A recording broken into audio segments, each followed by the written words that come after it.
आरोपीच्या वकिलांकडून आता युक्तिवाद करताना मृत डॉक्टर युवतीनं तिच्यावर कुठे कुठे आणि कोण मरणारा व्यक्ती कधी खोटे बोलत नसतो, सरकारी वकिलांनी असा युक्तिवाद केलेला आहे। तपासासाठी वेळ मिळणं गरजेचं आहे आणि आरोपींना आता 5 दिवसाची पोलीस कोठडी मिळालेली आहे। बघा, बदनेला कोर्टात हजर केलं होतं आणि न्यायाधीशांनी 5 दिवसांची पोलीस कोठडी PSI बदनेला दिलेली आहे। PSI बदने फलटण पोलीस ठाण्यात हजर झाला, शरण आला पोलिसांना आणि आरोपीला आता 5 दिवसांची पोलीस कोठडी दिलेली आहे।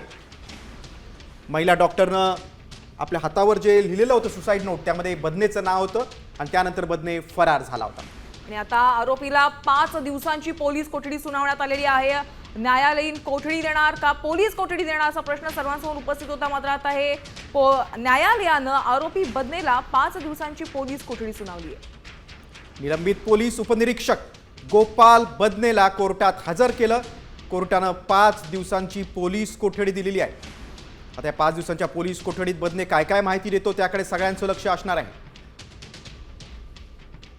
आत्महत्या प्रकरणानंतर बदने फरार झाला होता, त्यानंतर तो फलटण पोलिसांकडे स्वतःहून शरण आला, त्यानंतर त्याला कोर्टात हजर केला असता आता बदनेला 5 दिवसांची पोलीस कोठडी कोर्टानं सुनावलेली आहे।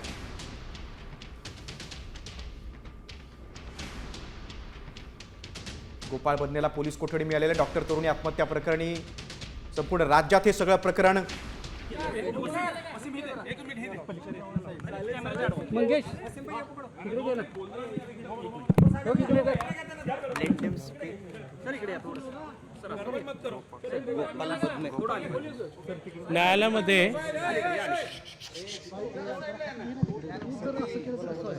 न्यायालयामध्ये आरोपी गोपाल बदनेला आज पोलिसांनी हजर केलं होतं आणि तपासासाठी त्यांनी पोलीस कोठडीची मागणी केली। आम्ही त्या पोलीस कोठडीच्या मागणीला बचाव पक्षातर्फे आरोपीच्या वतीने विरोध केला। या केसमधलं जर बघितलं तर नवीन कायद्यातील तरतुदीनुसार BNS नुसार 106, 108 आणि 64(2) नुसार त्याच्यावर आरोप ठेवण्यात आलेले आहेत आणि या केसमध्ये आरोपी गोपाल बदनेचा कुठलाही सहभाग नाही, त्याला खोट्या केसमध्ये गुंतवलेलं आहे।